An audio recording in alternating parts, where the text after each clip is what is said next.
ये बहुत दुख की बात है कि आज योगा सिर्फ एक मैट और सूर्य नमस्कार और कपालभाति और थोड़ा अनुलोम विलोम बन के रह गया। लोग आप ये सोच लीजिए योगा मतलब कि आपके हाथ में एक एटॉमिक पावर है और उससे आप अपने घर की रोटी बना रहे हैं। क्या ना खाएं ये इंपॉर्टेंट है। कुछ मैं बताता हूँ कॉम्बिनेशन जो हमारे कम से कम इंडिया में तो बहुत ज़्यादा कॉम्बिनेशन है। पतंजलि योग सूत्र को भी हम फॉलो करते हैं, ठीक है। उसको अष्टांग योग का नाम दिया गया है। हालांकि जब पतंजलि ने शुरू किया था उन्होंने खुद ये नाम नहीं दिया था। अगर ऐसा हो रहा है कि आप जल्दी इरिटेट हो जाते हो, आपका मूड स्विंग ज़्यादा है, आपकी नींद पूरी नहीं होती है, आप इरिटेट रहते हो, कमर में दर्द है, एड़ी में, फीमेल्स को तो एड़ी में दर्द, तलों में दर्द सुबह उठते इतना कॉमन है। थायराइड इशू इतना कॉमन है क्योंकि मेरे पास इतने सारे बात होती है मेरे लोगों से, तो बहुत थायराइड इशू हो गया। फीमेल्स को ज़्यादा देखा गया तो उनके तलों में या काफ मसल्स में बहुत कॉमन पेन रहता है और लोअर बैक में पेन बहुत रहता है। गीता में 700 श्लोक हैं। 700 श्लोक में से अब सिर्फ एक श्लोक ही वर्ल्ड वाइड फेमस है, कर्मण्येवाधिकारस्ते, वो भी आधा ही याद है लोगों को। उसका भी गलत मीनिंग ये है कि कर्म कर फल की इच्छा मत कर।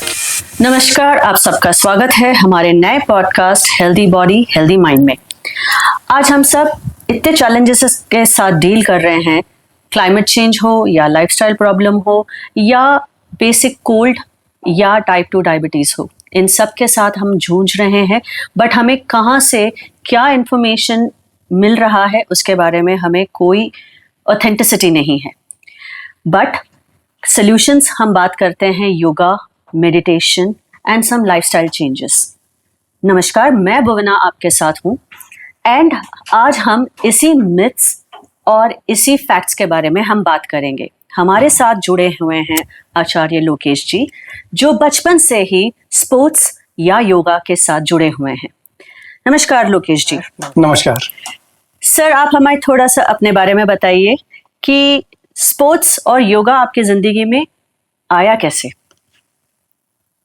बचपन से ही मैं स्पोर्ट्स में रहा हूँ। मैं मार्शल आर्ट करता था। 1992 में जब मैं क्लास 5 में था तब से मैंने ताइक्वांडो प्रैक्टिस करना शुरू करा। 97 में फर्स्ट डिग्री ब्लैक बेल्ट, फिर 2005 में सेकंड डिग्री, उसके बाद फिर बाद में third degree black belt.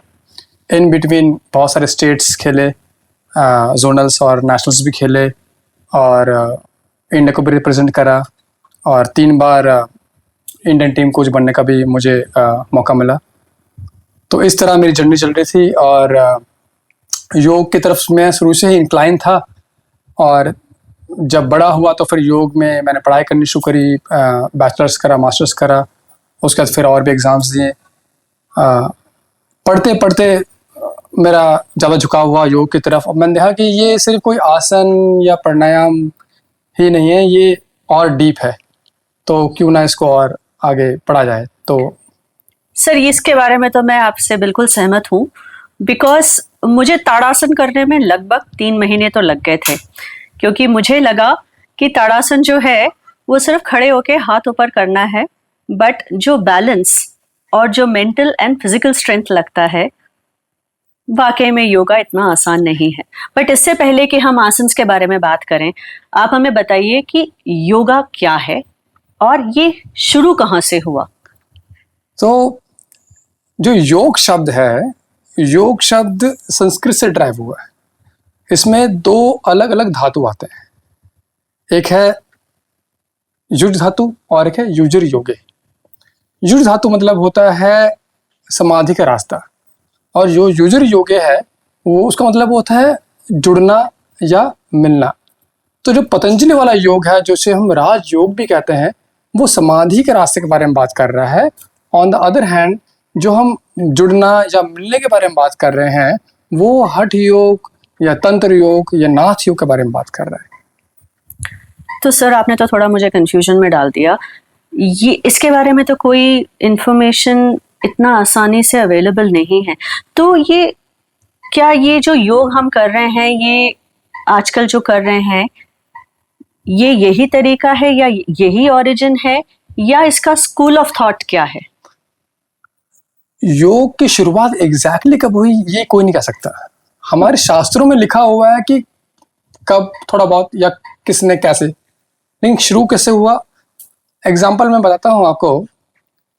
Mahabharat का काल आज से लगभग 7,000 साल पुराना था। हम्म। तो उसमें भी योग की चर्चा है। अच्छा। अगर गीता पढ़े तो उसमें योग की चर्चा है। उसमें भगवान कृष्ण साफ आसन के बारे में बात कर रहे हैं, प्राणायाम के बारे में बात कर रहे हैं और योग के बारे में बात कर रहे हैं। उससे भी अगर पीछे जाएं तो रामायण काल आता है। रामायण काल आज से लगभग 14,000 साल पुराना था। उसमें भी योग के बारे में बात होती है। अगर आप योग वशिष्ठ पढ़ें तो उसमें महर्षि वशिष्ठ ने योग के बारे में कहा है कि संसार सागर से पार होना ही योग है। उससे भी पीछे जाएं तो वेदों के बारे में, कि वेद उससे ही पुराने हैं। वेद आज से लगभग 21,000 साल पुराना है, क्योंकि उस वक्त तो वर्बल था, रिटर्न तो बहुत लेट शुरू हुआ। तो वेदों में योग के बारे में लिखा हुआ है। अगर आप ऋग्वेद पढ़े उसमें है। उपनिषदों में तो खासकर लिखा हुआ है। कठोपनिषद में तो खासो खास लिखा हुआ है, योग वर्ड प्रॉपरली दिया गया है कठोपनिषद में। तो उनमें देखा गया कि ये सब लिखे हुए हैं, इस बारे में चर्चा हो रही है। दैट मीन्स कि अगर चर्चा हो रही है तो योग उसके पहले से ही चलता हुआ आ रहा है। हाँ, एक शास्त्र हमारा उस बोलते हैं याज्ञवल स्मृति, उसमें लिखा हुआ है कि योग जो है, योग की शुरुआत हिरण्यगर्भ से शुरू हुआ। हिरण्यगर्भ मीन्स गोल्डन वूम, जिसे हम सोने का अंडा कहते हैं।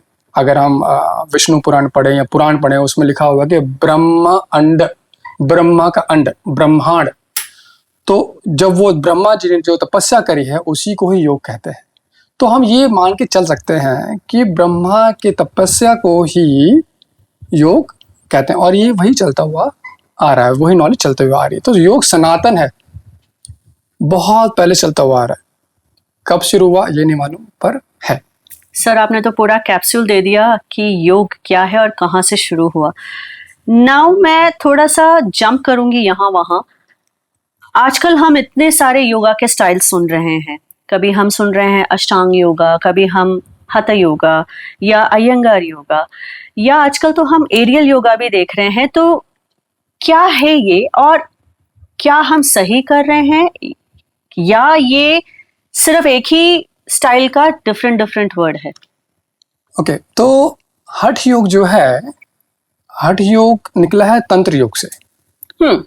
तो और तंत्र योग का जो ज्ञान है वो, उसकी स्टोरी कुछ ऐसे है कि भगवान शिव माता पार्वती को योग के बारे में बता रहे थे, ज्ञान दे रहे थे। अच्छा। तो वो तंत्र योग था। तंत्र योग से ही हठ योग निकला है।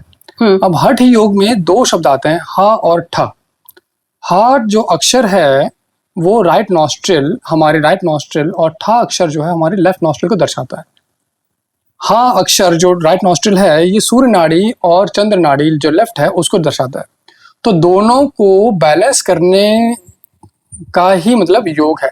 अब इसको बैलेंस करने के लिए क्या क्या क्रियाएं बताई गई हैं।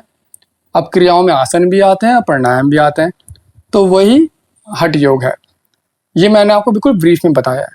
अब रही बात आपने जो पूछा डिफरेंट स्टाइल, जैसे अयंगार जी का योगा हो गया, या अष्टांगा योगा हो गया, या विन्यास जी का योगा हो गया। तो बेसिक जो फंडामेंटल है वो तो उन्होंने यही यूज करा है। फिर क्योंकि आप किसी एक सब्जेक्ट में इतने माहिर हुआते हैं, उसमें आप थोड़ा सा वेरिएशन लाना शुरू करते हैं। तो उन्होंने उसमें एक अपना स्टाइल डेवलप करा और उसमें और बेनिफिट देखे कि भाई इस आसन का यही बेनिफिट नहीं है, और भी बेनिफिट है। आज की डेट में जैसे मैं क्लासेस लेता हूँ तो कुछ लोग आते हैं, ये बहुत दुख की बात है कि आज योगा सिर्फ एक मैट और सूर्य नमस्कार और कपाल भाती और थोड़ा अनुलोम विलोम बन के रह गया। लोगों के लिए एक फैट लॉस प्रोग्राम ही है योगा करना आज डेट में। ये बहुत सैड पार्ट है। आप ये सोच लीजिए, योगा मतलब कि आपके हाथ में एक एटॉमिक पावर है और उससे आप अपने घर की रोटी बना रहे हैं। एक एटॉमिक पावर आपके हाथ में जिससे आप पूरे शहर को रोशनी दे सकते हैं, लेकिन आप अपने घर की जो है रोटी बना रहे हैं, चाय बना रहे हैं। आप ऐसा मत सोचे कि भाई योगा से फैट लॉस करना है। योग को हम तरीके से करें तो आपको फिजिकल, मेंटल, इमोशनल लेवल पर बैलेंस करना सिखाता है। सर, आपने ये जो अभी बताया है कि योगा से मैं अपने फिजिकल मेंटल बैलेंस कर सकते हैं, बट लेट्स अंडरस्टैंड समथिंग और थोड़ा प्रैक्टिकली बात करते हैं।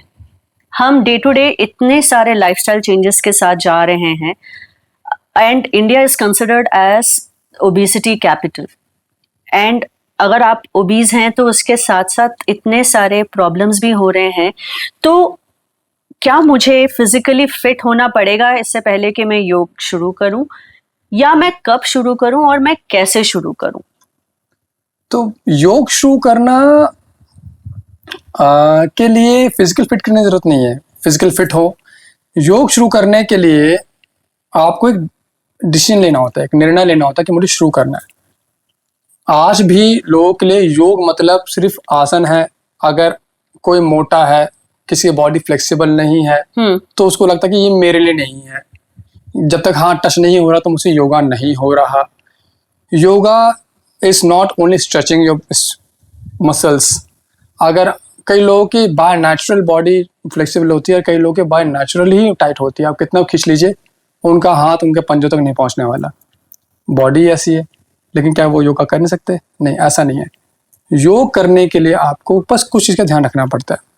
अगर आप आसन के बारे में बात कर रहे हैं तो कि पहला, आपका स्पाइन सीधा रहे हर एक आसन में।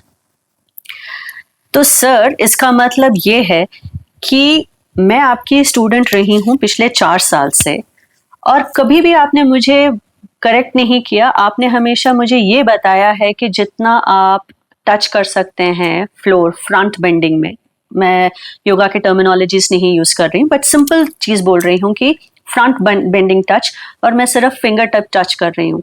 तो क्या मैं आसन ठीक कर रही हूँ, या I will take it to the next step? How can somebody, या जो कर रहे हैं योग, क्योंकि कोई ऑनलाइन कर रहा है, कोई बहुत बड़े क्लासेस में जहाँ पे 20-30 लोग हैं एक साथ, वहां पे कर रहे हैं, तो टीचर करेक्ट तो कर रहे हैं, बट कभी कभार टीचर से भी चूक हो जाती है। तो मैं कैसे, या आप अपने स्टूडेंट्स को क्या बताएंगे, या अपने दर्शक को क्या बताएंगे कि मेरा आसन ठीक है कि नहीं? योग आसन करने में आपको 3 चीज का ध्यान रखना है। नंबर 1, आपका स्पाइन सीधा रहे, चाहे कोई भी आप आसन कर रहे हैं। अगर आप टो टच नहीं कर पा रहे हैं तो कोई बात नहीं, नेचुरली टीचर आपको जरूर इनकरेज करेगा कि भाई आप करिए उसको। वो टीचर तो करेगा। दूसरा, आपका ब्रीदिंग पैटर्न सॉफ्ट रहे। अब लोग गलती क्या करते हैं, जब भी कोई आसन करते हैं और या तो वो सांस रोक लेते हैं, या तो उनकी ब्रीदिंग हार्ड हो जाती है, सांस खींचते हैं। सांस खींचना मतलब कि उनकी सांसों में आवाज आती है, दर्द के हमारे मसल में पेन हो रहा होता है। तो ये पैटर्न गलत है। उनकी ब्रीदिंग पैटर्न सॉफ्ट रहे, अच्छा, और एब्डोमेन ब्रीदिंग करे। तीसरा, कि उनका ध्यान आसन में कम से कम थोड़ी देर टिके। तो 3 पॉइंट, नंबर 1 स्पाइन सीधा, number 2 breathing soft and deep, number 3 थोड़ी देर के लिए ध्यान टिके। ध्यान का टिकना बहुत जरूरी है। जब तक ध्यान नहीं टिकेगा आसन में, साइकिक लेवल पे बेनिफिट नहीं करेगा योगा। एल्स वो सिर्फ एक मस्कुलर एक्सरसाइज ही बनकर रह जाएगा आपके लिए, कि आपने बॉडी को स्ट्रेच कर दिया और आप फिर वापस घर आ गए। ओके सर, आपने तो बता दिया कि मैं कैसे अपने योगा पोस्टर्स को ठीक कर सकती हूँ, बट सर खान पान के बारे में क्या होगा? क्योंकि I love burgers, I love pizzas, and I also want to eat dal chawal, but क्या ये सब ठीक है? तो इसका जवाब मैं ऐसे दूंगा कि बहुत ही इंटरेस्टिंग क्वेश्चन। एक्चुअली में देखिए क्या है कि जिस एरा में हम रहते हैं ना, हम चाहकर भी अपने आप को बचा सकते नहीं पूरी तरीके से। बिल्कुल ठीक है। क्योंकि आप सिर्फ एक हाउसवाइफ नहीं है कि, और मेरा काम भी ऐसा नहीं है कि मैं सुबह गया 9 बजे और शाम को 5 बजे घर आ गया। तो ज़्यादातर लोग ऐसे होते हैं कि जो सुबह निकलते हैं और रात को लेट आते हैं। उनका लंच टाइम आगे पीछे होता है, डिनर टाइम आगे पीछे होता है, तो उस टाइम पर उनके पास लंच अवेलेबल नहीं है, तो वो बाहर के खाने पर ही डिपेंडेंट रहते हैं, है ना।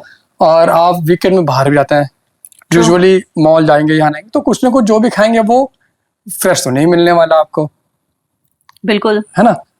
इसको हम इस तरह से लेते हैं कि आप बैलेंस करना शुरू करें। देखिए, योग का मतलब एक्सट्रीम कुछ नहीं होता। नथिंग एक्सट्रीम इज योग। अगर मैं बिल्कुल ही मैं सात्विक खाने पर आ जाऊं, अच्छी बात तो है, सुनने में अच्छा लग रहा है, पर फॉलो करना बड़ा मुश्किल है। आप कर लेंगे, आपकी फैमिली नहीं कर सकती इस चीज को, और इस चक्कर में आपकी फैमिली सफर करेगी। आप बोले नहीं, सभी लोग आज से सिर्फ खिचड़ी खाएंगे लंच टाइम में, तो घर वाले आपको, है ना।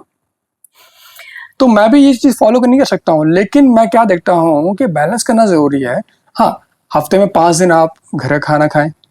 फ्रेश मतलब क्या होता है, एज पर हठ योग, खाना बनने के 3 घंटे के अंदर आपको खाना होता है। ये शास्त्रों में लिखा हुआ हमारे। उसके बाद जो खाना हो गया, चाहे वो दाल सब्जी चावल ही क्यों ना हो, वो बासी काउंट होता है, वो तामसिक काउंट होता है। बार बार गर्म ना करें माइक्रोवेव में या तवे पर, बार बार रीहीट नहीं करना चाहिए उसको खाने को, ठीक है।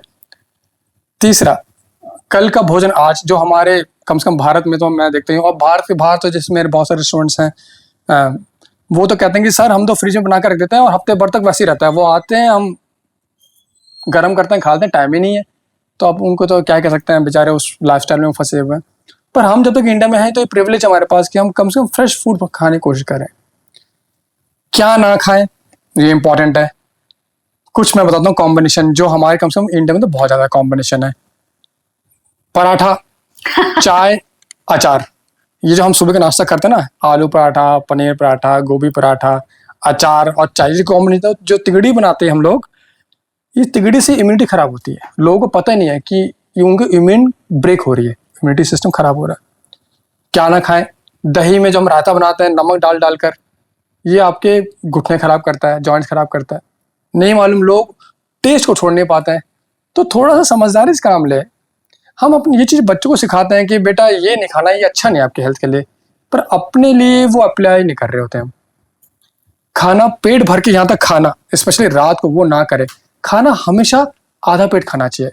अगर आप चाहते हैं कि आप एनर्जेटिक फील करें, हेल्दी फील करें, तो आप आधा पेट खाना खाएं, थोड़ा सा पानी पिएं और थोड़ा सा जगह रखें पेट में एयर मूवमेंट के लिए।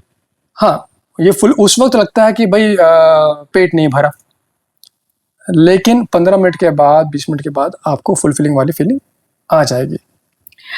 तो सर, अभी आपने हठ योगा के बारे में बात किया। अब मैं आपसे ना खाने के बारे में भी बात नहीं करूंगी, क्योंकि आपने मेरे फीलिंग्स को हर्ट कर दिया कि मैं आलू पराठे सुबह और चाय नहीं खा सकती और पी सकती। I'll come to that question later. You kept talking about हठ योगा। तो ये क्या होता है? ये प्रिंसिपल ऑफ योगा होता है, या ये स्कूल ऑफ योगा होता है, या ओरिजिन ऑफ योगा होता है? ये एक्चुअली ये हम कैसे समझें?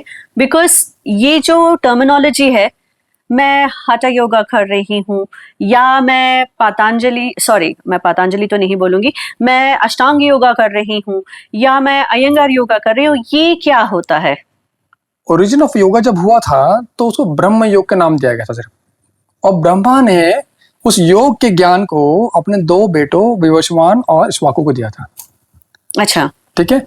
उसके बाद वो ज्ञान फिर आगे ऋषियों तक पहुंचा, फिर वो ब्रह्म योग के नाम से चलता रहा। फिर लेकिन उसके डिवीजन होते रहे, ज्ञान योग, कर्म योग, भक्ति योग, हठ योग, और इसी तरह और भी। लेकिन आज के डेट में जो मेजर हम 2 देखते हैं स्कूल्स, वो भक्ति योग, ज्ञान योग, कर्म योग और हठ योग है। इसी में ही चल रहा होता है। एक पतंजलि योग सूत्र को भी हम फॉलो करते हैं, ठीक है, उसको अष्टांग योग का नाम दिया गया है। हालांकि जब पतंजलि ने शुरू किया था, उन्होंने खुद ये नाम नहीं दिया था।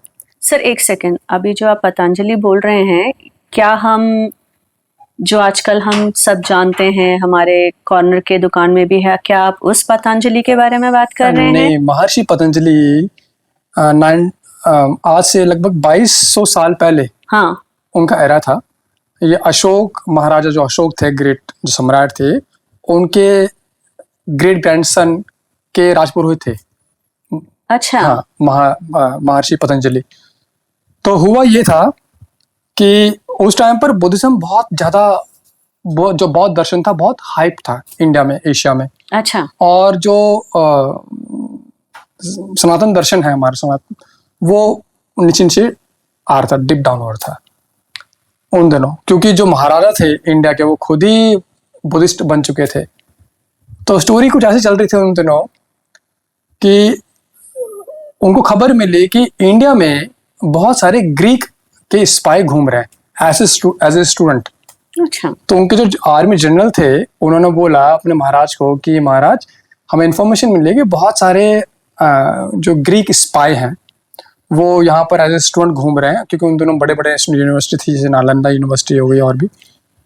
तो क्या करना चाहिए इनके साथ? तो महाराजा तो क्योंकि बुद्धिस्ट थे, उन्होंने बोला कि भैया इनको ऐसा करो, उनको पूछो, उनको पकड़ो, इंक्वायरी करो, उनको थोड़ा डरा धमका के छोड़ दो। उनको बोला कि दोबारा ऐसा ना करें, गलत बात है।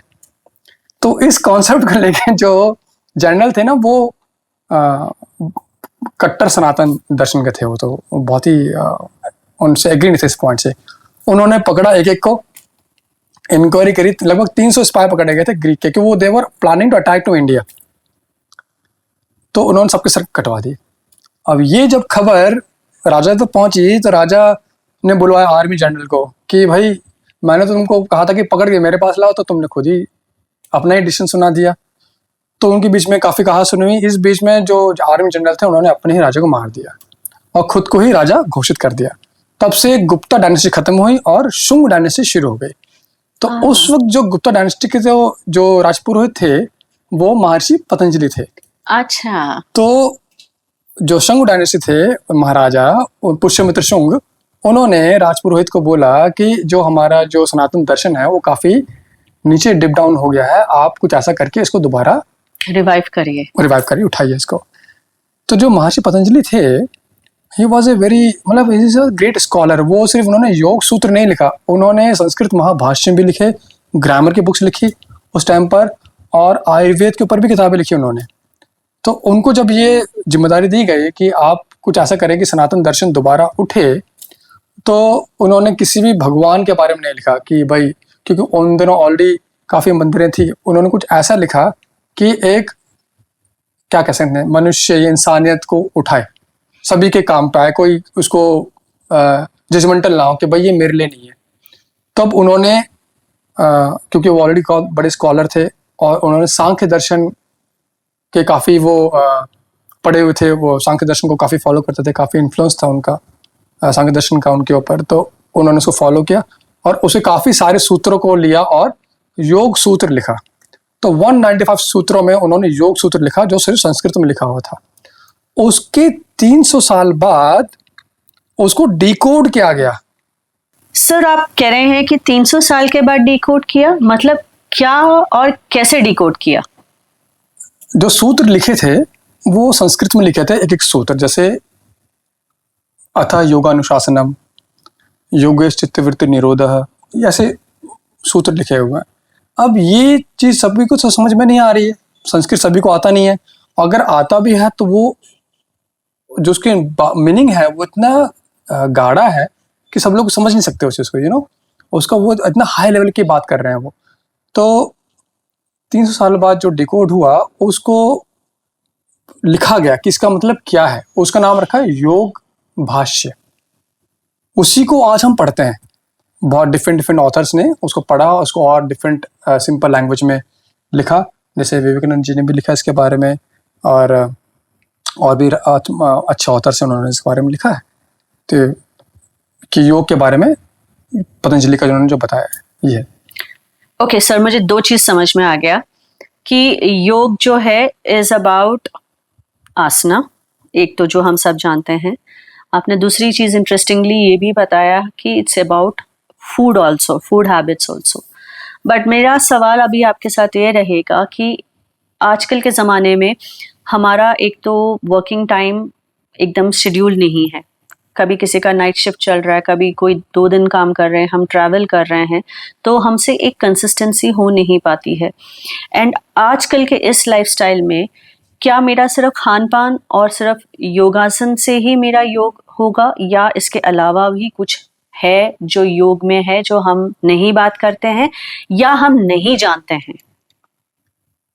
योग सिर्फ आसन नहीं है, पहले मैं आपको चाहे करेक्ट करूंगा। ओके। योग आपके एनर्जी को एनहांस करना, उसको बढ़ाना, एनर्जी को उठाना। एनर्जी हमारे अंदर होती है, डिफरेंट लेवल पे डिफरेंट काम कर रही होती है। वो एनर्जी लेवल वहाँ का लो होता है उस बॉडी पार्ट का, हमें डिफरेंट बीमारी आनी शुरू होती है। तो जब हम आसन करते हैं तो वहाँ की एनर्जी को मूवमेंट मिलता है, वो एनर्जी बढ़नी शुरू हो आती है। फिर प्राणायाम करते हैं तो वो एनर्जी और ज़्यादा उठ जाती है और एनर्जी वहाँ पर ब्लॉक हो, उसको हम होल्ड करते हैं वहाँ पर। इट्स अ डिफरेंट प्रैक्टिस, इस बारे में फिर से बात करेंगे। रही बात जो लोग डिफरेंट लाइफस्टाइल में जीते हैं, जैसे नाइट शिफ्ट कर रहे हैं या लॉन्ग आवर्स काम कर रहे हैं, उनका खाना पीना टाइम पे नहीं हो पा रहा, तो उनके लिए तो बिगेस्ट मोटिवेशन यही है कि उनको करना ही करना है। आप ये देखिए ना कि आप एक्स अमाउंट आप कमाते हैं, ठीक है, और एक्स अमाउंट आप खर्च कर देते हैं, और ऐसा ही होता हुआ 10 साल निकल गए आपके लाइफ के, ठीक है। और अगर यही स्टाइल रहा तो आने वाले टाइम जब रिटायर होंगे तो आपके अकाउंट में 0 पैसा बचेगा। आप तो ये चाहते नहीं, कम से कम at the age of retirement आपके अकाउंट में कुछ तो हो, कुछ सेविंग हो, कुछ इन्वेस्टमेंट्स हो, कुछ एक प्रॉपर्टी, तो कम से कम ये तो सोचेंगे आप, यही सोचेंगे, बिल्कुल है ना। अभी अभी सोचे कि आप पिछले 10 साल से आपका लाइफ स्टाइल एक ही है कि भाई मैं नाइट शिफ्ट कर रहा हूँ, नाइट शिफ्ट कर रही हूँ, या मेरे लॉन्ग आवर्स है, मुझे टाइम नहीं मिलता योग करने के लिए या कुछ और करने के लिए, तो क्या ही कर सकते हैं, तो ऐसे चलने ही दो, फिर जब होगा तो देखी जाएगी, फिर गोलियां खा लेंगे, है ना। और आज जब मौका मिल रहा है तो थोड़ा रिलैक्स कर लो। ये जो सोच है ना, इसको बदलना जरूरी है। आपको अपने अंदर एक रिवोल्यूशनरी थॉट और एक इमोशन लाना पड़ेगा कि नहीं, मुझे आज से ही अपने हेल्थ को लेकर जिम्मेदारी लेनी ही है। हाँ, ये है कि भाई हर रोज वो डिसिप्लिन मेंटेन करना मुश्किल होता है। जो लोग प्रोफेशनल होते हैं ना, वो लोग 7 दिन प्रैक्टिस करते हैं, 5 दिन प्रैक्टिस करते हैं, पर जो लोग जनरल जो ऑफिस गोर्स होते हैं, अगर हफ्ते में 3 दिन कर लें और 20 मिनट भी कर लें तो भी उनकी हेल्थ अच्छी रहेगी। सर, आपने एक वर्ड यहाँ पे मैं पकड़ूंगी। आपने डिसिप्लिन तो बोला, मैं उसके बारे में बाद में बात करती हूँ। Let's talk about motivation. मैं मोटिवेशन की अगर बात करूं तो मैंने 10 दिन योगा किया, वाव मैंने अचीव कर लिया, जाके मैंने आलू जैसे अभी मेरे दिमाग में आलू पराठा ही चल रहा है, मैंने आलू पराठा खा लिया, ठीक है। दूसरी चीज, एक टायर्डनेस और लेजीनेस भी आता है। क्या मैं ये कैसे मैं अपने आप को मोटिवेट करूं, या आपका मंत्र क्या है कि लाइक क्विक फिक्स क्या है या क्या है? ये तो सेल्फ इम्पोज्ड होता है, बट आप उनको क्या बोलना चाहेंगे कि सेल्फ मोटिवेशन के लिए क्या करे कोई? सेल्फ मोटिवेशन के लिए ना 3 लेवल पे होता है। बॉटम लेवल पे होता है आपकी हेल्थ, अपना आपको शीशे में देखिए आप, ठीक है, तो वो अपना भी मोटिवेट कर जाएगा। दूसरा, आप अपना ब्लड रिपोर्ट चेक करिए, ठीक है, तो आपका ब्लड रिपोर्ट सब कुछ बोल देगा, ठीक है। और ये दोनों अगर ठीक है तो तीसरा चेक करिए आपका साइकिक लेवल क्या है, आपका सोचने का नजरिया क्या है, कि आप हर छोटी बात पे इरिटेट हो जाते हो, कि आपको चाबी करना आसान है, क्या आपको गुस्सा दिलाना आसान है, क्या आप काम करते हो थक जाते हो, क्या फ्राइडे इवनिंग आपको मन करता है कि आप पार्टी करें, क्या आपको मन करता है कि भाई और काम नहीं हो रहा है बस, और हर छोटी बात के लेकर आपके सोचने का नजरिया धीरे धीरे धीरे नेगेटिव होता जा रहा है, आप छोटी छोटी पुरानी बात को लेकर गुस्से में रहते हो। क्या ये ऐसा हो रहा है आपके साथ? अगर ऐसा हो रहा है कि आप जल्दी इरिटेट हो जाते हो, आपका मूड स्विंग ज़्यादा है, आपकी नींद पूरी नहीं होती है, आप इरिटेट रहते हो, कमर में दर्द है, एड़ी में, फीमेल्स को तो एड़ी में दर्द, तलों में दर्द सुबह उठते इतना कॉमन है, थायराइड इशू इतना कॉमन है, क्योंकि मेरे पास इतने सारे बात होती है मेरे लोगों से, तो बहुत थायराइड इश्यू हो गया, फीमेल्स को ज़्यादा देखा गया तो उनके तलों में या काफ मसल्स में बहुत कॉमन पेन रहता है, और लोअर बैक में पेन बहुत रहता है।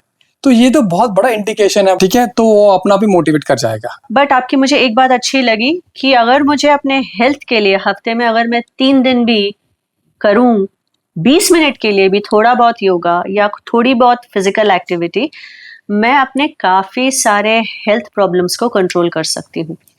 बट सर, इसके बाद मैं दूसरी चीज आपसे बात करना चाहूंगी कि मैं कब करूं इतना। एक तो मैं ट्रैफिक में ही 2-2 घंटे फंस जाती हूँ, और एम्बियंस कैसे क्रिएट करूं, क्योंकि घर में मेरे पेरेंट्स हैं, मेरे हस्बैंड हैं, फिर उसके बाद बच्चे हैं, आ रहे हैं जा रहे हैं, तो मैं किस माहौल में करूं? अगर आपने मुझे बोला कि मैं सुबह 4 बजे उठ के करूं तो सॉरी सर, मैं नहीं कर पाऊंगी। तो इस लाइफस्टाइल वाले टाइम पे आप क्या सजेस्ट कर रहे हो कि मैं 4:30 बजे उठ के करूं? देखिए, ब्रह्म मुहूर्त में उठना तो सबकी बस की बात नहीं है। हाँ, ये कह सकते हैं कि जैसा आपने कहा कि 2 घंटा ट्रैफिक में आप रहते हैं, ये बहुत कॉमन प्रॉब्लम है, कम से कम मेट्रो सिटीज में तो बहुत कॉमन प्रॉब्लम है ये। अब 2 घंटा आप गाड़ी में बैठे हैं तो घर पहुंच के तो योगा होने वाला नहीं है, कि इसे कहते हैं ई ना हो पाई, ठीक है। तो बोला ई ना हो पाई, अब इसमें जाके आप मैं बोलूँ कुछ लोग सूर्य नमस्कार करो तो it is next to impossible thing, because you are drained out. But what you can do is कि पहले तो आप मेंटल मेकअप करिए कि मुझे करना है, that is more important. Okay, I will give you one example. जो भी प्रोफेशनल एथलीट होते हैं, जो लोग खेलते हैं आपका ओलंपिक्स या इंटरनेशनल खेलते हैं, उनको आप देखिए, उनका डिसिप्लिन देखिए आप। हर रोज बिना छुट्टी के पूरे साल साल भर उसी टाइम उठते हैं, वही ट्रैक पे भागते हैं, वही लोहा उठाते हैं, वही पुशअप करते हैं, वही सेटअप करते हैं, बोर नहीं होते हैं। सचिन तेंदुलकर के बारे में एक बात शायद बहुत लोगों को नहीं मालूम कि वो अपने आप को इमोशनल स्टेबल करने के लिए ना एक ही गाने को दिन भर सुनते थे। आप देखिए, आप एक गाने को दिन भर नहीं सुन सकते हैं। फेवरेट सॉन्ग हो आपका, आप 5 बार 10 बार 20 बार सुनेंगे, फिर आप ब्रेक ले लेंगे, आप बोलेंगे भाई और नहीं सुना था इस गाने को, पर वो बार बार बार बार सुनते थे इमोशनल स्टेबिलिटी के लिए। अब मैंने ये बात इसलिए बोली कि आपको सबसे पहले तो माइंड मेकअप करना पड़ेगा कि यार नहीं, मुझे करना है। Once you make up your mind ना, your body will give the energy, because there is always saying कि mind over body. I give you one more story. जब कारगिल वॉर हो रहा था ना, तो कारगिल वॉर तो फिर हमने मूवी के थ्रू देखा, तो लेकिन जो जो जवान थे, जो हमारे चढ़ रहे थे वहां पर, तो एफएम में मैंने उनको लाइव मैंने सुना उनको कि व्हाट वाज द स्टोरी, जो एक्चुअली में वो 1000 फीट की दीवार चढ़ गए थे, ठीक है, दैट वाज लास्ट मैंने सुना उनको। तो वो बता रहे थे कि पिछले 3 दिन से वो लड़ रहे थे, बिना सोए, बिना आराम किए, और खाना पीना कुछ नहीं, 2 या 3 दिन उनको लगातार उनको लड़ाई कर रहे थे वो लोग। तो फिर पीछे से ऑर्डर आया कि भाई पीछे से एक दीवार है जो आपको चढ़ के जाना है, और ये लोग रॉक क्लाइंबर्स थे, तो उनको बोला कि आप और 3-4 और लोग चढ़ के जाओ। तो आप ये देखिए, जो आदमी पिछले 2 दिन से खाया नहीं है, आराम नहीं किया, अब बिल्कुल ही 100% अटेंशन से वो लड़ भी रहा है, फिजिकल और मेंटल, उसकी फिजिकल हालत क्या होगी कि चढ़े 1000 फीट की दीवार। आप हमसे बोलिए कि 24 घंटा मत सोइए और कल आप 21 किलोमीटर दौड़िए, हम कर पाएंगे? हम नहीं कर पाएंगे, हम एक किलोमीटर नहीं दौड़ेंगे। वहां पर था mind over body. This is about अष्टांग योग, जो पतंजलि योग सूत्र में वो यही कह रहा है, माइंड ओवर बॉडी। हठ योग की फिलॉसफी है हेल्दी बॉडी हेल्दी माइंड, अष्टांग योग कहता है माइंड ओवर बॉडी। तो यहाँ पर जब बोलते हैं भाई मैं 2 घंटा ड्राइव कर रही हूँ, मैं घर जा रही हूँ, मैं घर भी देख रही हूँ, या मेल्स भी हैं जो लोग 2.5 घंटा ड्राइव करते हैं, घर पहुंचने के बाद हिम्मत नहीं रहती, but if you make up your mind, नहीं मुझे करना है, आप 20 मिनट निकालेंगे, 2 घंटा मत निकाले। क्या करना है उस 20 मिनट में? अगर आपको बीपी या हाइपरटेंशन जैसी प्रॉब्लम नहीं है तो कपालभाति करिए, ठीक है। कपालभाति करने से आपकी इम्यूनिटी सिस्टम स्ट्रांग हो जाएगी सबसे पहले तो, ठीक है। जो भी आपने अंदर कचरा लिया वो सब साफ होना शुरू हो जाएगा, कपालभाति। दूसरा क्या करें? अनुलोम विलोम करें। अनुलोम विलोम को मैंने देखा सबसे अंडररेटेड ब्रीथिंग एक्सरसाइज है। लोग 3-4 राउंड करते हैं ऐसे ऐसे ऐसे ऐसे, फिर उनको कुछ लगता तो है नहीं, वो घर चल जाते हैं। Anulom Vilom is the safest breathing exercise that one can do, and उसके बेनिफिट इतने अमेजिंग है। कितने करना चाहिए? कम से कम 20 राउंड करना चाहिए, 10 मिनट लगता है 20 राउंड करने में अनुलोम विलोम। तीसरा क्या करें? कुछ मोबिलिटी एक्सरसाइज करें, जैसे गर्दन घुमाना, हाथ घुमाना, स्ट्रेचिंग करें, साइड करें, घुटने का करें, एंकल करें, ताकि वहां पर जो ब्लड फ्लो कम हो रहा है, जहां पर वहां पर एयर फ्लो, ऑक्सीजन फ्लो कम हो रहा है, वहां पर मूवमेंट हो, ठीक है। अगर आप पूरा आसन नहीं कर सकते तो ठीक है, कई बार होता है कि आपके पास टाइम नहीं है, पर अगर आप इतने ही कर लेंगे ना, it will take only 20 minutes hardly, ठीक है। At the end Brahmani pranayama करें जिससे आपका दिमाग शांत हो जाए, ओम चैंटिंग करें जिससे दिमाग शांत हो जाए। मैं तो राम नाम जपता हूँ तो उससे मेरा मन भी शांत हो आता है। तो जो जैसा आपको लगता है, ठीक है, मैंने अपनी प्रैक्टिस से बताई है।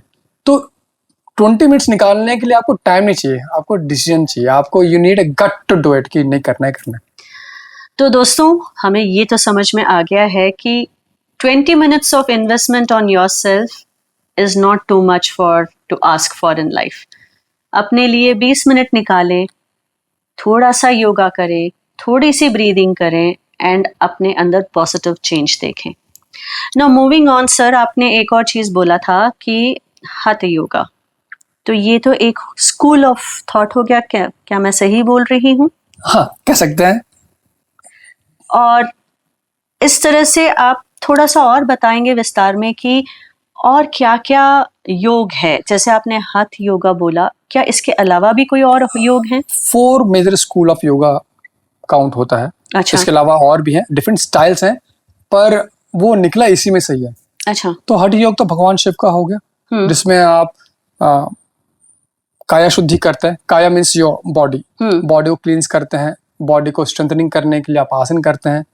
फिर एनर्जी को बढ़ाने के लिए और अपने अंदर स्टेबिलिटी लाने के लिए आप मुद्रा बंद करते हैं, प्राणायाम करते हैं। फिर उसके बाद ध्यान के तरफ आप जाना शुरू करते हैं। ये तो हो गया हठ योग, जो भगवान शिव का साइंस है। तो सर आप ये बोल रहे हैं कि हठ योग के अलावा और भी बहुत सारे योग हैं? योग के जो मेजर स्कूल्स में से एक हठ योग है, अच्छा। जो भगवान शिव का है, अच्छा। जो जहाँ से ड्राइव हुआ। और उसके अलावा ज्ञान योग, कर्म योग और भक्ति योग, ये भी मेजर स्कूल्स हैं जो लोग प्रैक्टिस करते हैं और सिखाते भी हैं। एक मिनट सर, तो मतलब मैं हठ योग में तो आसन कर रही हूँ, क्या मैं इसमें भी भक्ति योग में भी आसन कर रही हूँ? अच्छा, नहीं, उसमें आसन नहीं होता। पहली बात तो योग का पहले मतलब पकड़ते हैं।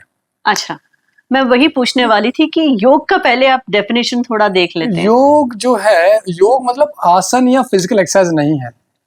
योग का मतलब है कि आप अपने बेस्ट फॉर्म से मिल रहे हैं। सिंपल लैंग्वेज में बता रहा हूँ मैं आपको, ताकि लोगों तक ये बात करने में हो सके। You are meeting to your best self. ठीक है, जैसे एग्जांपल मैं देता हूँ कि पतंजलि योग सूत्र में लिखा हुआ है, योगेश चित्त वृत्ति निरोध।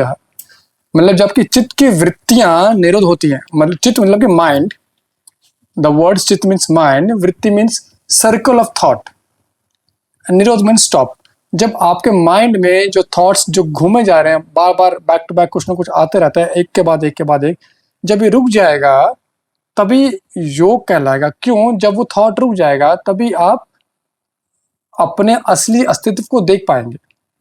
मैं बताता हूँ, जब मैं छोटा था तो पहले के, अभी तो सबके घर में वॉशिंग मशीन है, लेकिन पहले के टाइम पे तो होता नहीं था। हमारे घर में तो बिल्कुल नहीं था भाई वॉशिंग मशीन। तो मेरी मम्मी वो थापी से कपड़े धोती थी, उसी थापी से हमको मारती भी थी। हम उससे बैट बॉल भी खेलते थे। तो होता ये था कि जब मम्मी कपड़े धोती थी तो I used to sit with her, और वो बाल्टी में पानी होता था ना, ऐसे ऐसे घुमाता था, मैं खेलता था। हाँ। Small with that time. तो जब पानी घूमता है तो हमारी खुद की परछाई दिखती नहीं है उसमें, करेक्ट। लेकिन जब पानी स्टिल होता है और बिल्कुल रुका हुआ था तो आपकी परछाई दिखती है।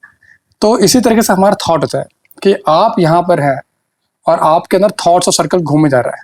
आपको पता नहीं कि आप के जो असली वाला जो पर्सनैलिटी वो कैसा है। आज हम जो पर्सनैलिटी हैं, हम एक्चुअली वो हम खुद हैं कि हमें बनाया गया है। तो इसी तरीके से जब योग में हम जाते हैं तो it's not about only asanas, it's about knowing yourself. ठीक है, योग करने के बहुत सारे तरीके हैं। अब पतंजलि ने तो ये कहा कि भाई योगेश चित्त वृत्ति निरोध, जब चित्त की वृत्ति निरोध होगी तब योग कहलाता है उसको। भगवत गीता पढ़े तो उसमें कृष्ण भगवान तो कुछ और ही कह रहे हैं। भगवत गीता की खास बात यह है कि भगवान कृष्ण ने योग को जंगलों, पहाड़ों और गुफाओं से निकाल कर घर घर में पहुंचाया। ये उसकी खास बात है, क्योंकि पहले मतलब होता था योग मतलब कि आप घर बार छोड़ के सन्यासी बन जाओ और जाके हिमालय में रहो, ऋषिकेश में चलो रहो, हिमालय चलो। लेकिन वो सभी के लिए एप्लीकेबल नहीं ना, सब लोग कर सकते नहीं है।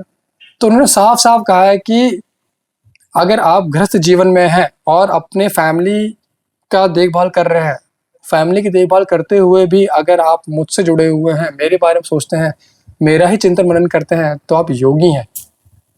तो वो भक्त योगी आप जो बोल रहे हैं ये है, ये हो गया। वो साफ कह रहे हैं कि जो भी आप काम कर रहे हैं उसमें अगर आप एक्सीलेंट हैं, आप ईमानदारी से काम कर रहे हैं, काम चलाओ काम नहीं कर रहे, ईमानदारी से काम कर रहे हैं कि वो काम अच्छा हो, वो आपका कर्म कौशल हो गया, वो आपका कर्म योग हो गया। इसी तरह ज्ञान योग आपका हो गया कि आप शास्त्रों का अध्ययन करते हैं, गुरु के साथ बैठते हैं, उनके बातों को सुनते हैं, उसके बाद उनके बातों को सुनने के बाद चिंतन करते हैं, मनन करते हैं, लास्ट में एक कंक्लूजन में पहुंचते हैं, उसे बोलते हैं निधि ध्यासन। जब वहाँ पहुँचते हैं उसी पर आप लाइफ को चलाते हैं। योग मतलब ये नहीं कि बार बार आपकी समाधि में चल रहा हो, बार बार समाधि में चल जाना कि मैं खो गया, मैं उसमें हूँ परमात्मा, वो बहुत लेवल अलग चीज़ है। आज के एरा में सभी लोग ये नहीं कर सकते हैं। जो लोग ये कर सकते हैं ना, वो शहरों में नहीं रहते हैं, ये बात पक्की है। शहरों में रहने वाले नहीं करते। शहरों में रहने वाले लोग एक ऑर्डिनरी लाइफस्टाइल को जी रहे होते हैं। ठीक है, आपका जो गोल समाधि तक जाना, ठीक है, ये थोड़ा सा अनरियलिस्टिक है, ऐसा मैं मानता हूँ। आप क्या कर सकते हैं कि आप अपने लाइफ को बैलेंस करें। पहले तो कुछ भी एक्सट्रीम नहीं होना चाहिए। अगर आप बिल्कुल ही सादा लाइफ जी रहे हैं और अपने वाइफ और बच्चों को बोलता है कि नहीं मैं संडे को भी तुमको बाहर नहीं घुमाऊंगा, मुझे ध्यान लगाना है। ठीक है, बेटा बोलता है कि पापा आओ मेरे साथ खेलो, मैं बोलता नहीं बेटा मुझे अनुलोम विलोम करना है। सर आपने एक बहुत अच्छी बात कही, yoga is about seeing the best version of yourself. तो चाहे मैं वो hatha योगा करूं, भक्ति योगा करूं या कर्म योगा करूं, this is something very very beautiful. अगर आप थोड़ा सा इसके बारे में और अगर मुझे बताएं। महर्षि लाहिरी, बाबा महर्षि लाहिरी, उनका एक स्टेटमेंट है। क्वेश्चन ये था कि योग क्या है, किसी ने पूछा था उनको कि योग क्या है। उनका जो आंसर था, giving right direction to your mind is yoga. Beautiful.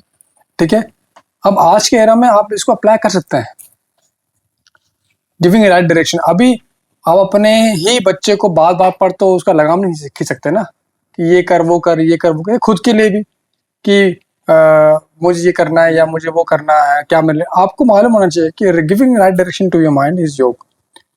हठ योग में तो भगवान शिव ने अलग ही साइंस बताया है। Hatha yoga is considered to be the toughest side of yoga, is one of the difficult side of yoga, अगर आप वो रास्ता लेते हैं तो। ज्ञान योग में क्या करते हैं कि उसमें हम पढ़ते हैं, शास्त्रों का अध्ययन करते हैं, गुरु से सुनते हैं, उनके विचार को सुनते हैं, उसमें फिर हम ध्यान लगाते हैं। पर ध्यान लगाते हैं क्योंकि आप you have to come to the conclusion. वह कंक्लूजन पहुंच के करना क्या है, कि आपको ये कंक्लूजन में आपको ये पहुंच के करना है कि भाई मुझे अपने लाइफ को लीड कैसे करना है आगे, किस बैलेंस तरीके से लीड करना है। ट्रू। ठीक है, ये हो गया ज्ञान योग। उसके बाद हो गया कर्म योग। कर्म योग में आप जो भी काम कर रहे हैं उसमें आप अपने ईमानदार से और एक्सीलेंट काम करें, वही कर्म योग है। और जब काम कर रहे हैं तो सारा ध्यान उसी पे ही हो। एग्जाम्पल मैं दे देता हूं, दिस इज जैसे अब गीता में 700 श्लोक हैं। 700 श्लोक में से अब सिर्फ एक श्लोक ही वर्ल्ड वाइड फेमस है, कर्मण्येवाधिकारस्ते, वो भी आधा ही याद है लोगों को। उसका भी गलत मीनिंग ये है कि कर्म कर फल की इच्छा मत कर। ऐसा हो सकता है कि आप कर्म करें फल की इच्छा ना करें। देखिए, इच्छा शक्ति से ही कर्म शक्ति आती है।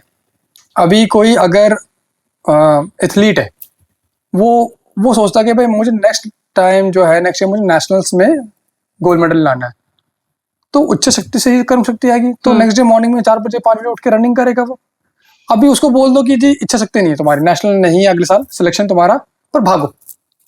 क्यों भागेगा, क्या मोटिवेशन? कोई मोटिवेशन नहीं है। जैसे किसी बच्चे का कोई मेजर एग्जाम, जैसे इंजीनियरिंग हो गया या यूपीएससी का एग्जाम हो गया, उसका एग्जाम नहीं है, बोलता है आप जो 12 घंटा पढ़ो, 18 घंटा पढ़ो, क्या पढ़ेगा? नहीं पढ़ेगा।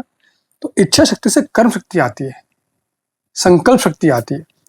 लेकिन वो क्या कह रहे हैं कि आप इच्छा करें, कर्म करें, लेकिन कर्म करते वक्त फल के बारे में ना सोचें, because that will hamper your कर्म।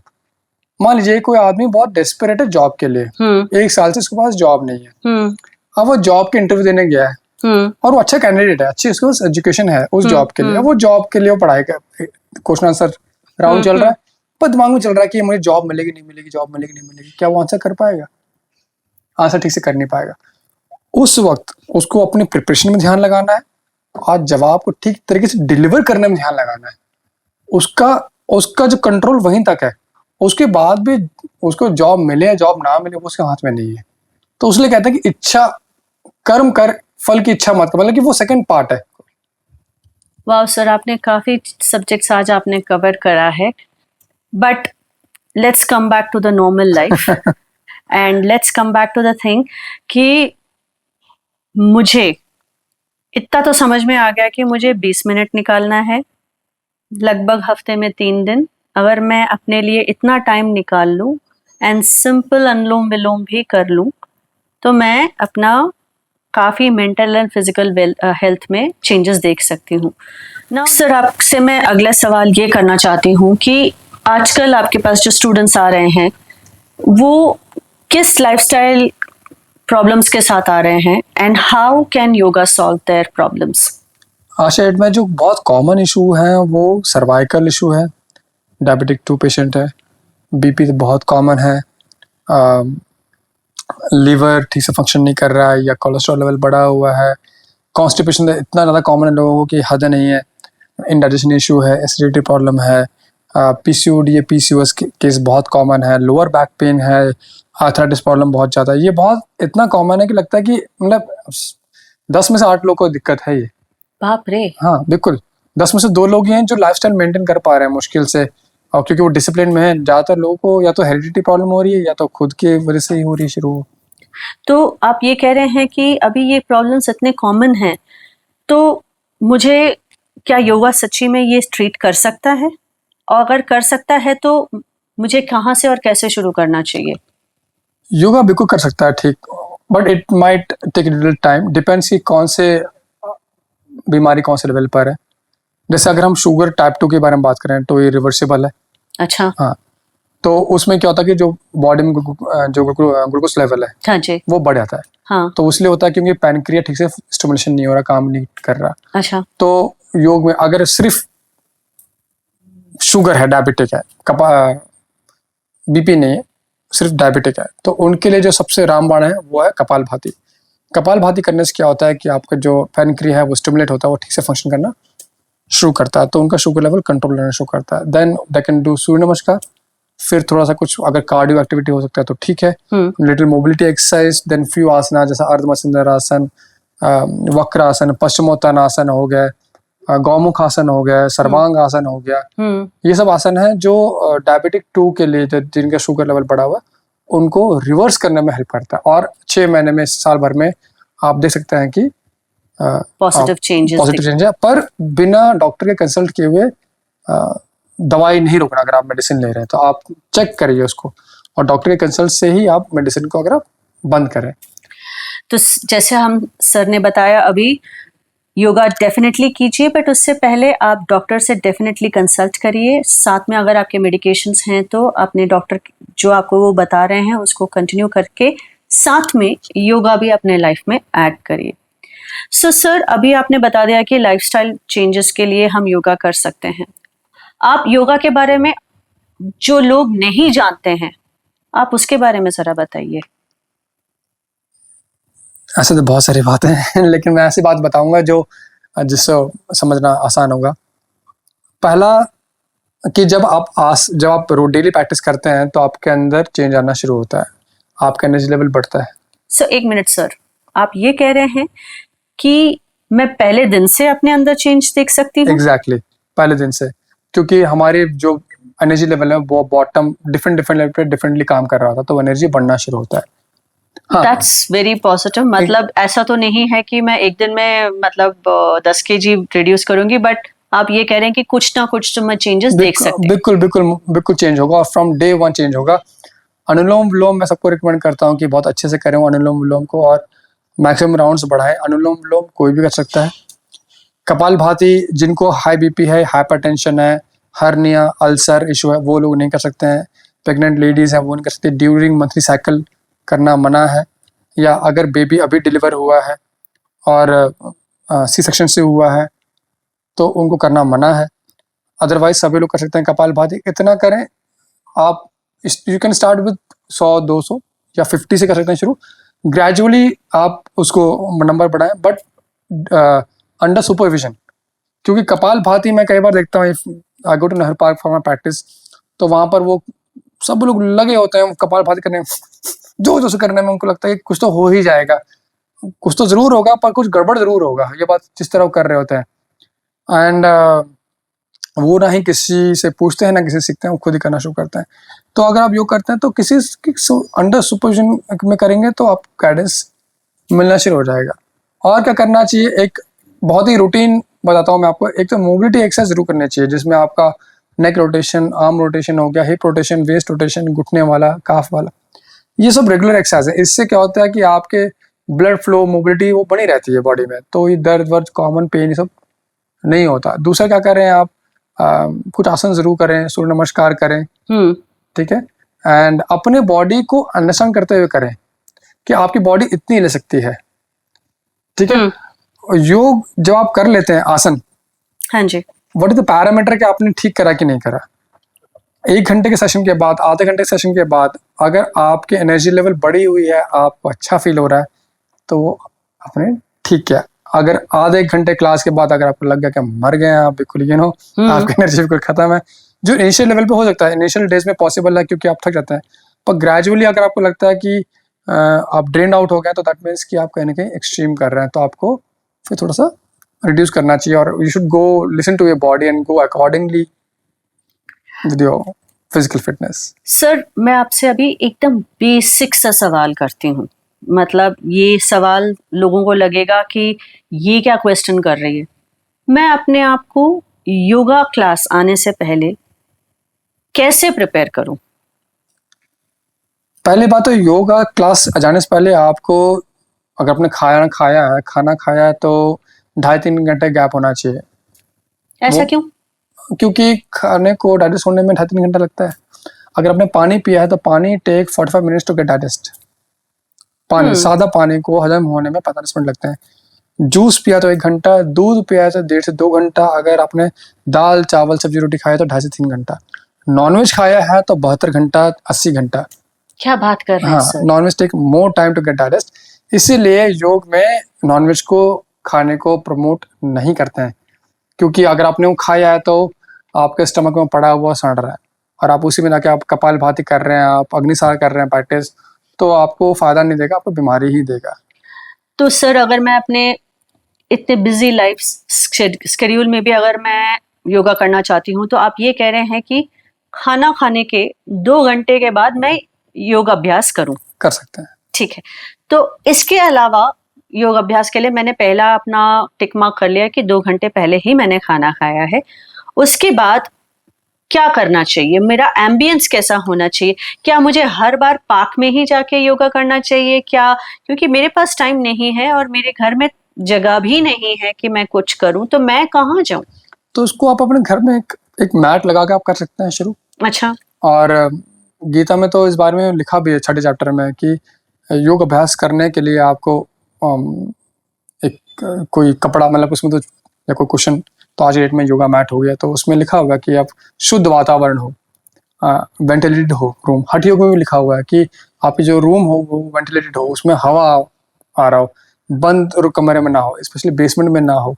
अच्छा। ठीक है, थोड़ा हवा हो और साफ सुथरा हो, आसपास में कोई दुर्गंध ना हो, कोई गंदी बदबू ना हो, अगर है तो उसको आप टेक केयर करें कि वो वहाँ से साफ सफाई हो जाए, then you should start with the practice. तो जब आप प्रैक्टिस के लिए शुरू करें तो क्या ना करें? That's a very good topic, क्योंकि हम हर बार यही सुनते हैं कि आप ये करिए ये करिए ये करिए, बट ये कोई नहीं बताता कि हमें क्या नहीं करना चाहिए। Good subject sir. अगर हम इसको थोड़ा सा क्रिस्प करें, हमारे आसपास का बेसिक हाइजीन होना जरूरी है। वेंटिलेटेड हो जगह, एक योगा मैट हो और आप 20 मिनट अपना योगा वहां पे कर सकते और एक हैं। और चीज, उसमें आपका बाहर का वातावरण जितना इम्पोर्टेंट है उससे ज्यादा इम्पोर्टेंट आपका अंदर का वातावरण। अगर आप बहुत गुस्से में और तिलमिलाए हुए हैं तो पहले शांत जरूर करें। ओके सर, अभी इतना तो समझ में आ गया कि आई कैन डू योगा, मैं अपने घर से कर सकती हूँ as long as my space is clean. But ये मेरे माइंड चैटर और जो मेरा ये इरिटेशन है, इसके साथ मैं क्या योगा कर सकती हूँ? वही बात हो गई कि आपको भूख लग रही है कि खाना खाऊं कि नहीं खाऊं, तो फिर तो जरूर करना चाहिए आपको। खाना तो चाहिए, बट सर इतना स्ट्रेस लेवल हाई है, और तो मैं अपना मेंटल बैलेंस कैसे लाऊं, या मैं अपने आप को उस टाइम पे काम डाउन कैसे करूं? देखिए क्या होता है कि ना, आप किस स्टेट ऑफ माइंड से योगा कर रहे हैं। अगर आप सिर्फ फिजिकल फिटनेस को नजर में रखते हुए अपना योगा कर रहे हैं 2 घंटे आधे घंटे का, तो आप नहीं कर पाएंगे। आपको लगेगा कि छोड़ो यार सब बेकार है, मूड खराब हो रखा है। अगर आप इसलिए कर रहे हैं कि चलो मैं थोड़ा सा कर लेती हूँ तो थोड़ा मेरा प्राणिक एनर्जी बढ़ेगा, थोड़ा सा एनर्जी बेटर फील हो, तो भी आप नहीं कर पाएंगे। आपको देखना पड़ेगा बिगर लेवल पर। जब आप कोई काम करते हैं तो वो काम को करते वक्त आप ये सोचते हैं कि ये मैं अपना कर्म ऊपर वाले को अर्पण कर रही हूँ, तो आपका अलग नजरिया होगा। एक बार एक आदमी जाता है शहर में, तो वो देखता है कि एक लेबर कुछ काम कर रहा है, तो उसको देखता है, भाई पूछता क्या कर रहे हो, तो लेबर बोलता है कि क्या बन रहा है। उसने पूछा, उसने बोला कि पता नहीं क्या बन रहा है, मुझे क्या लेन देना, मेरा काम करना है, बनाने का। और मैं शाम को अपने दिहाड़ी लेके चले जाऊंगा। तो उसको समझ में आता नहीं, थोड़ा अंदर जाता है तो एक आदमी दीवार बना रहा होता है। बोले क्या कर रहे हो? बोले कि कुछ नहीं, हमारा काम दीवार को बनाने का। बोला हम दीवार बना रहे हैं तो बना रहे हैं। अंदर थोड़ा जाता है तो बोलता है कि दूसरा थर्ड आदमी से बोलता है आप क्या बन क्या रहा है यहाँ पर? बोलता है साहब मंदिर बन रहा है यहाँ पर। ठीक है, काम एक ही कर रहे हैं पर तीनों का नजरिया अलग है। आप योग कर रहे हैं, आपका नजरिया क्या है?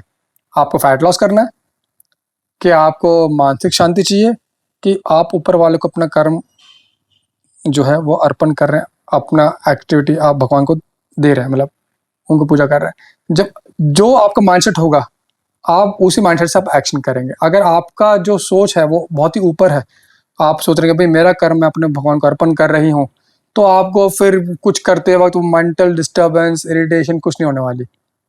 लेकिन अगर आप सोच रहे हो कि भाई मुझे तो अपना फैट लॉस करना है, मुझे यहाँ पर दर्द है, मुझे करना है, फिर आप थोड़ा करके आप थक जाएंगे। इट्स ऑल, सबको देखिए, आपके अंदर आपका दोस्त है और आपके अंदर आपका दुश्मन भी है। आप किसको सुन रहे हैं? बहुत अच्छी बात कही आपने कि हमारे ही अंदर दोस्त भी है और हम ही अपने दुश्मन भी हैं। सर एक चीज़ समझ में आ रहा है कि मुझे एक कामनेस लेके आना पड़ेगा जब मैं योगा मैट में आ रही हूँ। तो मतलब मैंने अपने आप को 2 मिनट के लिए आंखें बंद करी और मैं बैठी, एंड मुझे इतना समझ में आ रहा है कि मेरा जो ब्रीदिंग है ऑटोमेटिकली कंट्रोल होगा।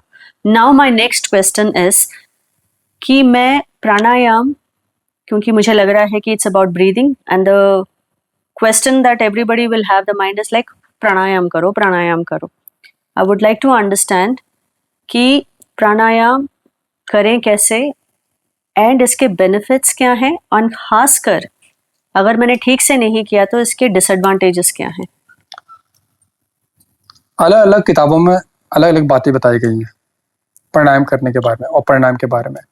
तो प्राणायाम 2 शब्दों से मिलकर बना है, प्राण और आयाम। प्राण मीन्स वाइटल फोर्स और आयाम मीन्स डायमेंशन। आपने वाइटल फोर्स को न्यू डायमेंशन दिया।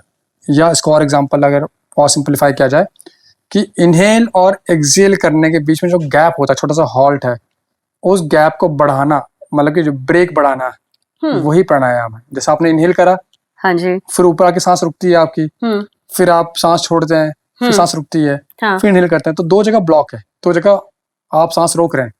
There is a space, there is emptiness. Emptiness, उसी को बढ़ाना ही प्राणायाम कहते हैं। This is interesting. पता नहीं, ये थोड़ा कॉन्सेप्ट, इसमें हम थोड़े डेप्थ में जाएंगे। मैं एक और चीज मैं आपसे पूछना चाहती हूँ। आजकल हर कोई ये बताता है कि आप योगा में ये करिए, आप प्राणायाम में ये करिए, बट मैं आपसे थोड़ा सा डिफरेंट सवाल करना चाहूंगी, क्या नहीं करना चाहिए? अच्छा, बहुत इंटरेस्टिंग है। ज़्यादातर लोग जब आते हैं मेरे पास या क्वेरी लेके आते हैं तो पूछते हैं कि सर आप आसन करवाते हैं, अच्छा क्या प्राणायाम भी करवाते हैं? तो उनको लगता है कि प्राणायाम बहुत ही जस्ट ब्रीदिंग करा और हो गया। ऐसा नहीं होता। Pranayama is very very much technical thing. और यूजुअली जितने भी योगा साधक होते हैं जो, वो जल्दी से प्राणायाम की प्रैक्टिस नहीं करवाते हैं अपने स्टूडेंट्स को, क्योंकि उसके लिए बॉडी का रेडी होना बहुत ज़रूरी है। अगर रेडी नहीं हुआ तो बेनिफिट नहीं देगा, नुकसान दे देगा। सर तो इसका मतलब जो मैं पोस्टर्स में पढ़ती हूँ कि आप योगा करिए और आपके योगा क्लास में आप योगा करेंगे, आसनास करेंगे, फिर उसके बाद आप प्राणायाम करेंगे, तो आप ये कह रहे हैं कि ये मेथड ठीक है? या मेथड ये ठीक है, पर उसके लिए बॉडी का प्रिपेयर होना बहुत ज़रूरी है। तो पहले आसन करते वक्त, जब आसन करने के बाद आपके शरीर में स्ट्रेंथ आती है, स्थिरता आती है, दृढ़ता आती है। अच्छा, तो इट टेक्स टाइम। उसके बाद जब आपको आपके गुरु को लगता है कि हाँ भाई आपका जो है आसन में स्टेबिलिटी आ गई है, और आसन करते वक्त भी जो ब्रीदिंग होता है वो ब्रीदिंग सॉफ्ट और स्मूथ होना चाहिए। ठीक है, शॉर्ट और आवाज वाला नहीं होना चाहिए कि आपके बहुत आवाज आ रही है। Short and long and smooth होना चाहिए, एब्डोमिनल ब्रीदिंग होना चाहिए, then only it will give you benefit. ये करते करते करते करते आपकी बॉडी स्ट्रांग हो आती है, फिर आपको प्राणायाम लेवल पर ले आता है। क्योंकि हर प्राणायाम में, हठ योग में 8 प्राणायाम के बारे में बात हुई है, 8 तरीके के प्राणायाम होते हैं हठ योग में। पतंजलि सूत्र में 4 प्राणायाम के बारे में बात हुई, 4 तरह के प्राणायाम के बारे में बात हुई है। भगवत गीता में प्राणायाम के बारे में बात हुई है, लेकिन सिर्फ उन्होंने ब्रेथ होल्डिंग के बारे में बात हुई है चैप्टर 4 में, इस बारे में कि प्राणायाम किस तरह किया जाता है। लेकिन हर जगह पर एक बात हो रही है कि कुंभक मीन्स ब्रेथ होल्डिंग है, ब्रेथ होल्डिंग है, ब्रेथ होल्डिंग है। तो ब्रेथ होल्डिंग एक टेक्निक है जो आपको अपने टीचर के अंडर में ही करना चाहिए। Okay, let me just ask this question again. Asanas में हमें क्या नहीं करना चाहिए, उसके बाद डे टू डे लाइफ में हमें किस चीज़ों से केयरफुल रहना चाहिए before I place my self in the mat.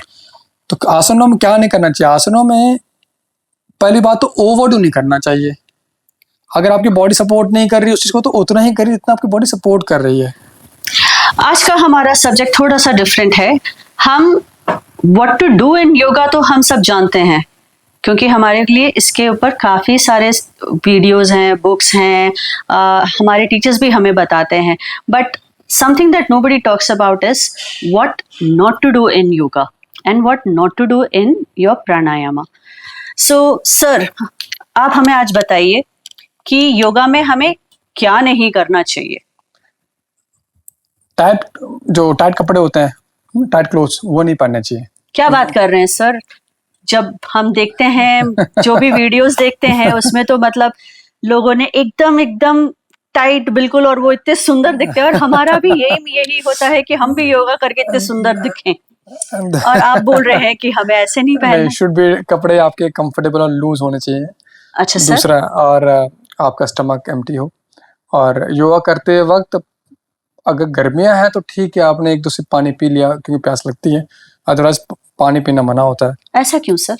क्योंकि आप बहुत ज़्यादा स्टमक का एक्सरसाइज कर रहे होते हैं, या एक्सरसाइज के बहुत सारे आसन कर रहे होते हैं स्टमक वाले, जिसमें आपके स्टमक स्क्वीज हो रहे हैं बार बार। और अगर आपके जो स्टमक के अंदर अगर पानी रहेगा तो आपको अनईजी रहेगा। और ओवरडू ना करें। आपको टीचर जरूर बोलता है, लेकिन आपको धीरे धीरे अपने बॉडी को अंडरस्टैंड करना बहुत ज़रूरी है। और आपको टीचर से कम्युनिकेट करना है कि भाई मेरे को ये आसन करते वक्त डिफिकल्टी हो रही है, नहीं हो पा रहा है, या मुझे यहाँ पर दर्द हो रहा है। ठीक है, ऐसा नहीं करना। ठीक है, और ध्यान पूरी अवेयरनेस से आसन को करना है। ये नहीं कि आपका ध्यान कहीं और बस आसन कर रहे हो क्योंकि आपको 1 घंटे क्लास करनी है। ठीक है, और क्या नहीं करना आसन करते वक्त, आपको देखना है कि कंपेयर नहीं करना। सर, ये तो आपने बहुत अच्छी बात कही, क्योंकि हम ज्यादातर अरे यार उसका पोस्ट हो गया, मेरा नहीं हुआ, तो ये आप कह रहे हैं कि मुझे कंपेयर नहीं करना। क्यों, क्या होता है ना कि वो आपके अंदर जो भाव लाता है ना, वो ईगो वाला भाव लाता है। क्योंकि आप एक से अच्छा कर रहे होगे और एक से खराब भी कर रहे होगे, तो आपको एक भाव आएगा कि अहंकार वाला भाव आएगा, घमंड वाला भाव आएगा, और एक भाव आएगा कि यार मैं तो ये नहीं कर पाया। ये दोनों ही ठीक नहीं। आपको सिर्फ अपने में स्थित रहना है और अपने अंदर ही आपको बेटर करते रहना है। आपको बाहर वाले से कम्पीट नहीं करना, आपको अपने आप से अपने से कम्पीट नहीं करना है। अच्छा, कम्पीट क्यों करना है? कम्पीट करना मीन्स फ्रिक्शन है। क्यों फ्रिक्शन करना है? आपको अपने अंदर हार्मनी लानी है। जहां पर फ्रिक्शन होता है वहां हार्मनी कहाँ होती है? आप जो है वो हैं, आप वही अच्छे हैं, उसी में ग्रो करेंगे। आप खुद से कम्पीट करने वाली फिलॉसफी अब खत्म हो चुकी है। There is no competition. आप बस प्रैक्टिस करते रहिए, प्रैक्टिस करते रहिए, प्रैक्टिस करते रहिए, और धीरे धीरे धीरे आप देखेंगे कि आपने जर्नी बहुत लंबी कवर कर ली है। There is no competition, there is no comparison, बाहर से या खुद से भी। बहुत बढ़िया बात की। मुझे ये समझ में आया कि योगा जो है, it's just be your self, be comfortable and just be in your own individual self. Sir, अभी तो आपने बोल दिया आसन्स में क्या करना चाहिए, आसना में क्या करना चाहिए। अभी हम बात करते हैं थोड़े से ब्रीदिंग टेक्निक्स के बारे में। क्या ब्रीदिंग टेक्निक्स भी हम गलत कर सकते हैं? बिल्कुल कर सकते हैं। अगर देखिए, क्या ब्रीदिंग गलत भी हो सकता है? ब्रीदिंग गलत भी सकता है, और ज़्यादातर लोग जो मैं मिलता हूँ वो शैलो ब्रीदिंग करते हैं। स्पेशली ये वो लोग हैं, योगा क्लास के बारे में बातें नहीं कर रहा, जो ऑफिस जाते हैं, नॉर्मल काम करने वाले लोग हैं, वो ब्रीदिंग करते हैं, यहाँ से यहाँ तक लेते हैं फिर वापस छोड़ते हैं, ताकि उनके पास हार्ट बीट चलता रहे, ऐसे ऐसे करके। बल्कि जब ब्रीथ करते हैं तो धीरे से इनहेल करना चाहिए और आपका स्टमक फूलना चाहिए। ऐसा करने से क्या होता है कि आपके जो वेगस नर्व्स हैं जो हमारे ब्रेन से आ रहे हैं स्टमक की तरफ, वो नर्व्स स्टिमुलेट होते हैं और जिससे हमको जो लाइफस्टाइल डिजीज हैं जैसे बीपी, शुगर और मल्टीपल चीज़ें जो स्टमक में जो बीमारियां होती हैं कई बार हमको, वो नहीं होती क्योंकि वो नर्वस सिस्टम हमारा काम करता है। सिर्फ एक ब्रीदिंग को ठीक करने से ही बीमारियां दूर हो आती हैं। तो सॉफ्ट एंड डीप ब्रीदिंग करनी है, शॉर्ट ब्रीदिंग नहीं करनी है। ये प्रैक्टिस में लाने में डे टू डे लाइफ में दिक्कत होती है लोगों को, लेकिन अगर आप 2-3 दिन थोड़ा कॉन्शियस एफर्ट डालेंगे तो आपकी इनहेल और एक्सहेल स्लो एंड सॉफ्ट हो जाएगी, जिसकी वजह से आपके फिजिकल हेल्थ तो अच्छी हो जाएगी, मेंटल हेल्थ और कामनेस आपके अंदर आना शुरू हो जाएगा।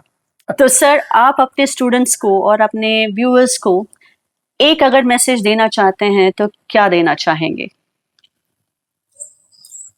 एक मैसेज यही हो सकता है कि डिसिप्लिन करना बहुत ज़रूरी है अपने लाइफ को, और बैलेंस करना बहुत ज़रूरी है।